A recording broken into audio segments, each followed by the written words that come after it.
They say grief comes in waves. Mine came in silence. Sharp, cold, and strangely still, like frost climbing up a windowpane. I'm Ava Harrington. I'm 32, an only child, and as of last week, fatherless. We buried my dad on a Thursday. It was cloudy, the kind of gray sky that presses on your chest. I wore black like everyone else, but not for fashion or symbolism. I wore it because it felt honest. Everything inside me was that color. Standing at the edge of the grave, I kept my eyes on the casket and off Clarissa, my stepmother of 5 years. She arrived in a sleek black coat, heels clicking across the cemetery path like a metronome for her grief. Her tears were flawless, her makeup held in place by waterproof mascara and entitlement. People murmured how elegant she looked. She dabbed her eyes with a monogrammed handkerchief, the one embroidered with Dad's initials. I don't think she even noticed. Clarissa and I were never close. From the beginning she treated me like a threat, not a daughter. She'd always introduce me as his from before, like I was some unwanted relic. Dad said she just needed time. 5 years later, she still hadn't used any of it to know me. After she married Dad, everything shifted. My Sunday lunches turned into monthly phone calls. Then even those became filtered through her. "He's tired, dear," or "he's busy." Sometimes when I called, I could hear him in the background, unaware I was on the line. I don't blame him entirely. Love does strange things to lonely people. But it still hurt, watching him slowly disappear behind her shadow. At the funeral, I stood apart from the crowd, holding my grief close. Clarissa stood front and center, weeping just loudly enough for everyone to hear. When people came to offer condolences, she clung to their hands like a grieving queen, nodding as if she were the sole bearer of his memory. But what struck me most wasn't her performance. It was the looks. Several of my father's longtime friends, his lawyer, a few former colleagues, kept glancing at me, their expressions unreadable, almost expectant. One even approached me, offering a quiet, "It's good you came." I wasn't sure what he meant at the time. Clarissa caught the exchange and narrowed her eyes. Something was off. I could feel it in my bones. But in that moment, all I could do was clutch the last photo I had of him, Dad smiling in front of the lake we used to visit, and promise myself I'd stay until the will was read. Because whatever Clarissa thought, she'd locked away behind her manicured grief. I had a feeling the truth hadn't been buried yet. 3 days after the funeral, I got a stiffly worded email from the solicitor's office. "The reading of Mr. Harrington's will shall take place at 10 a.m. Friday." I stared at it for a long time. It didn't feel real. Clarissa, of course, made sure to call me that night. Not to offer comfort. She hadn't once checked in on me since the funeral, but to remind me of the time and place. Her voice was syrupy sweet, the kind that always stuck to the roof of my mouth like poison. "I just hope you're not expecting too much, dear," she said, pausing just long enough to make sure the knife twisted. "Your father was a practical man. He understood who really stood by him in the end." I bit my tongue so hard I tasted blood. But her words stuck. Because the truth was, Dad and I hadn't been close lately. Not the way we used to be. Clarissa made sure of that. She controlled the phone, the calendar, even his meds. I used to joke that she was more assistant than wife. But there was nothing funny about the way she slowly turned visits into awkward drop-ins, how she intercepted calls and made me feel like a guest in my own father's life. Still, the last time I saw him, a week before he died, there was a crack in the wall. We sat on the back porch. He looked tired but happy to see me. We didn't talk about anything big, just the way the garden looked, the book he was trying to finish. But as I stood to leave, he grabbed my hand and said, "You know I love you, right? No matter what anyone says." Hit me like a warning. Now, sitting in the waiting room of Greystone and Finch solicitors, I held on to that memory like a life raft. Clarissa breezed in late, dressed like she was attending a society brunch. She didn't look at me as she sat down, just smirked to herself like she'd already won. I straightened my spine and folded my hands in my lap. Whatever was in that will, I was ready, or so I told myself. The conference room was far too elegant for the kind of drama I knew was about to unfold. Bookshelves lined the walls, filled with dusty legal volumes that probably hadn't been opened since the 80s. The large mahogany table was polished to a shine, and in the center sat a pitcher of water with untouched glasses. I didn't reach for any. Clarissa adjusted her silk scarf with one gloved hand and crossed her legs, her perfume cloying in the air, like roses left to rot. Across from her, Mr. Whittaker, my father's longtime attorney, opened a folder and cleared his throat. "If we're all ready," he began, his voice as measured as always, "I'll proceed with the reading of Mr. Charles Harrington's last will and testament." But Clarissa lifted one perfectly manicured hand and gave a dismissive wave. "Oh, please, Whittaker," she said, cutting him off with a smile that didn't reach her eyes. "Let's not drag this out with unnecessary formalities." He looked up startled. "Mrs. Harrington, this is standard protocol." She interrupted again, louder this time. "No need, truly. I was by Charles's side every day.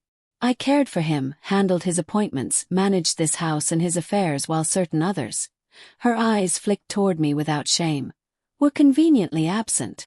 My jaw clenched, but I stayed silent. She continued, voice lilting like she was narrating a fairy tale. "Charles and I had many frank discussions near the end. He agreed that loyalty mattered more than blood. Family isn't just DNA, it's devotion. And as such, he made it clear to me. Everything. His estate, the properties, the business shares, would come to me. After all, I earned it." The room went still. Even the receptionist who had come in to refill the water pitcher paused, unsure whether to leave or witness what might happen next. Clarissa folded her hands and smiled smugly.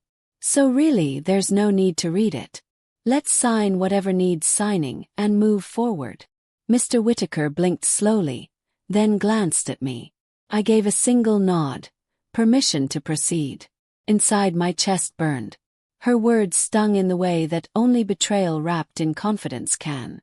But I wouldn't give her the satisfaction of seeing it. Kept my face calm, blank. Let her gloat. Let her think she'd won. Clarissa sat back, victorious, eyes glittering with greed. Her plan was clear: publicly humiliate me before the will even had a chance to speak for itself. But I didn't flinch. I simply reached into my handbag and gripped the letter Dad had written me, sealed and delivered 2 days after his death. Clarissa glanced at me again, confused now. The smugness twitched. Mr. Whittaker coughed once into his fist, then looked down at the document. "If we may proceed, Mrs. Harrington," he said firmly, "I believe you'll find the contents of the will surprising." Her smile faltered, and I leaned back, finally ready. Mr. Whittaker blinked down at the pages in front of him, adjusting his glasses. A long silence followed. Then, to everyone's surprise, he let out a quiet chuckle. At first I thought he was clearing his throat again, but no. His shoulders shook and a soft laugh slipped out. Clarissa straightened in her chair. "What exactly is so funny?" she snapped, the color rising in her face. He composed himself, but there was an unmistakable glint in his eye. "Forgive me, Mrs. Harrington. I find your confidence curious, given that you've clearly never seen the final version of your husband's will." Clarissa's smugness evaporated instantly. "Final version," she echoed. "What do you mean, final?" "Charles and I discussed it. He told me." Mr. Whittaker raised a hand gently. "Yes, I'm sure you two spoke about many things. But 6 months before his passing, Charles came to my office alone. He brought a handwritten list, new directives, and very specific instructions. He slid out a fresh envelope from the folder, sealed with my father's crest.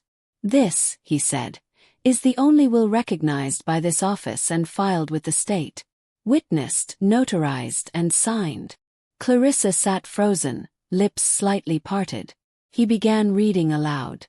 "To my beloved daughter Emma, who has always seen through the noise, I leave the full rights and ownership to my estate, including the lake house, the vineyard, and all business shares under Harrington Holdings." My breath caught. Clarissa choked on air. "That's impossible." He wouldn't, he said. Mr. Whittaker didn't flinch. Charles specifically revoked any previous versions, including the one you likely assumed was final. He turned to me then, voice softer. There's also a letter. He wanted you to have it personally. With shaking hands, I took the envelope he slid across the table. My name written in Dad's bold, familiar scrawl nearly broke me. But I held it together, for now.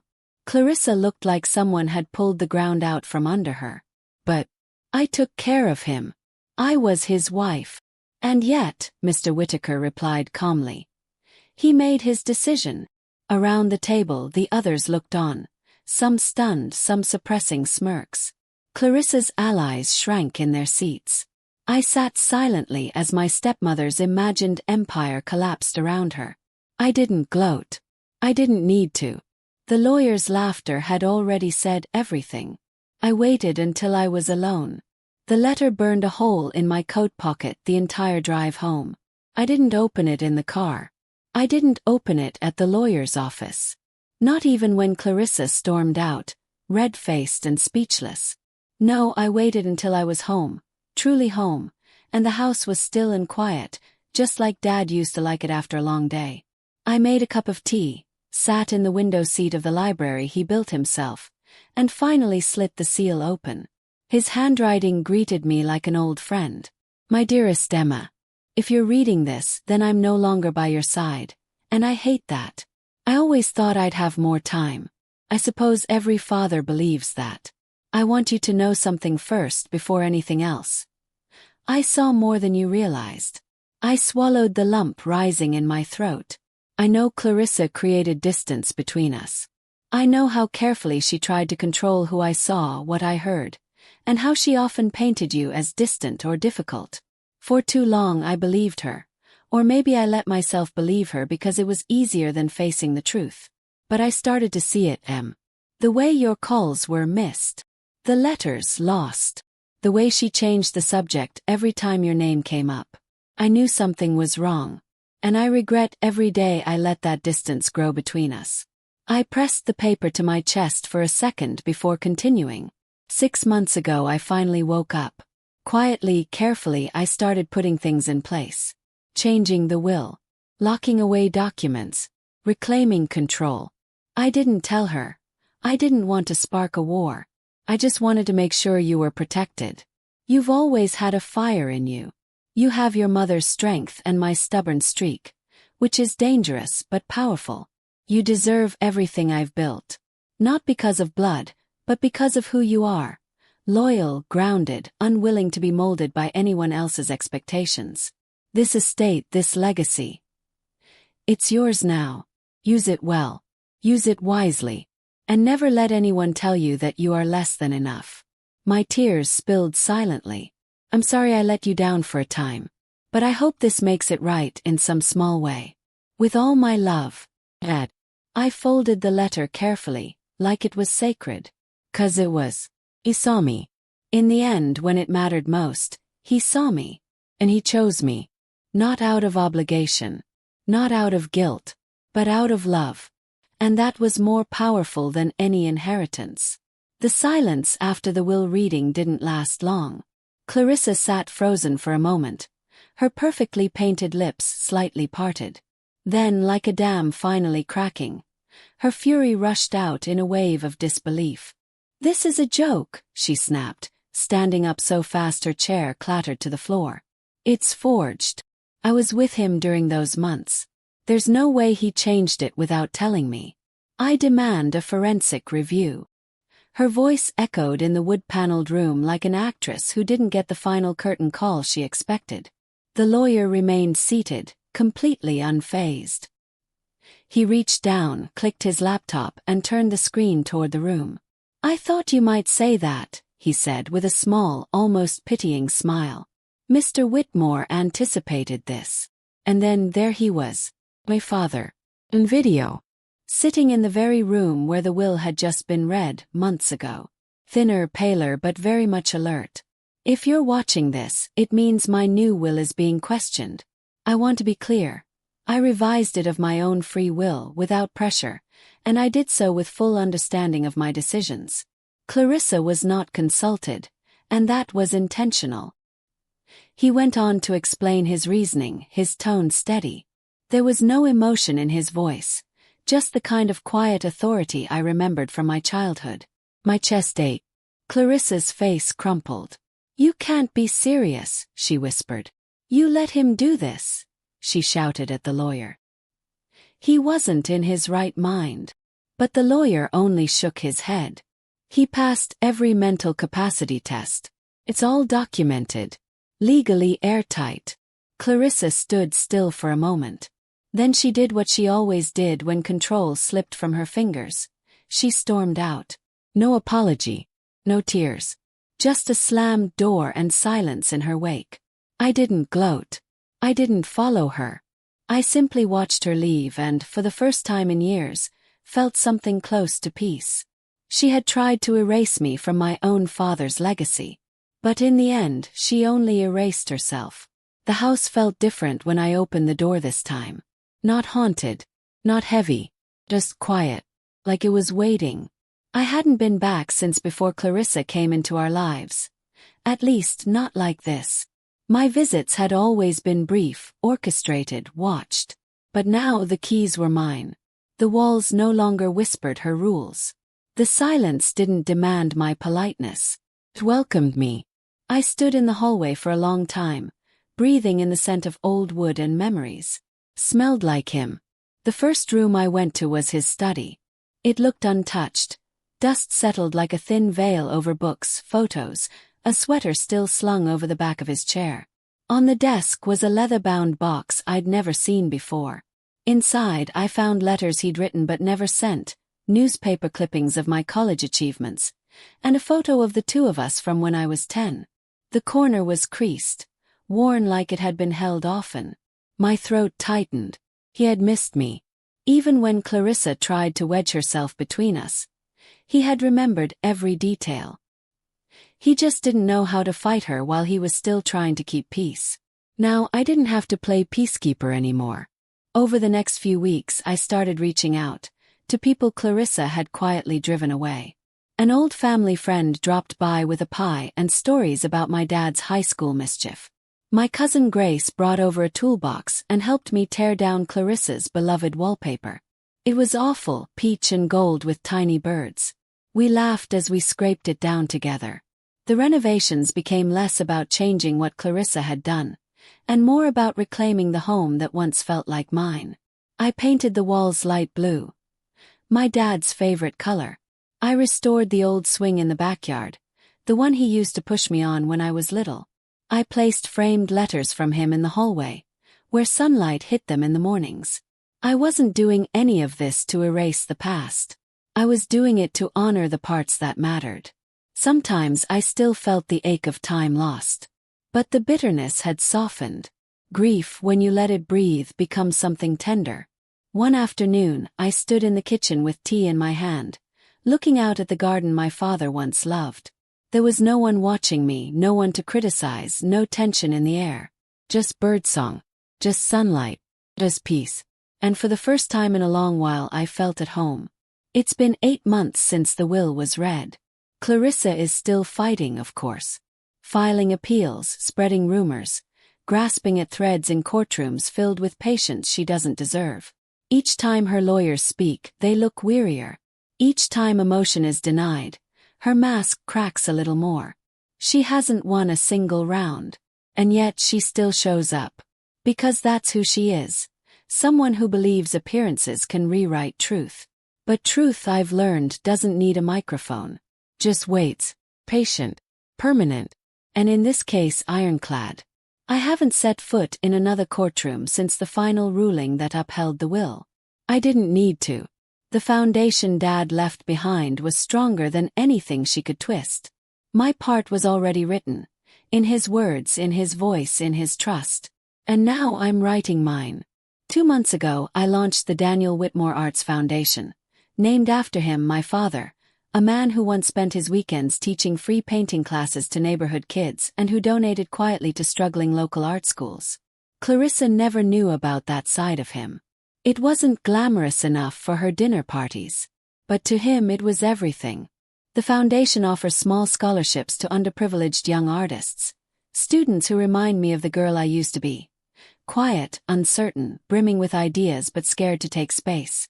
At our launch event, I displayed some of my dad's old watercolors. One boy stood for 20 minutes in front of a sunset piece my father had titled, "The Sky Still Belongs to Dreamers." He asked me if he could learn to paint like that. I told him he already had the most important part, vision. The rest would come. That boy got the first scholarship. I wonder if Dad knew what he was building when he changed the will. Maybe he didn't see the full picture, but he knew the shape of it. He knew Clarissa's greed and my silence, and he knew which one would last longer. People still talk. Some say I was lucky. Others say Clarissa got what she deserved. I don't argue either way. I've stopped needing to defend my father's choices. Or mine. What I've learned is this. Revenge doesn't always wear fire. Sometimes it's quiet. Sometimes it looks like a girl sitting on the porch of her father's house, laughing again. Sometimes it's a legal victory, sure. But more often, it's living well after someone tried to reduce you to silence. Clarissa didn't just try to erase me from the will. She tried to erase me from the memory of my own father. But memories are stubborn things. And love, when real, leaves proof. She can keep shouting in courtrooms and twisting stories over wine glasses. I have something louder than all of it. My name on the deed, yes, but more importantly, my name next to his on something that matters. She tried to erase me with lies. Dad protected me with truth. And now, this legacy isn't just mine. It's his love, written in trust.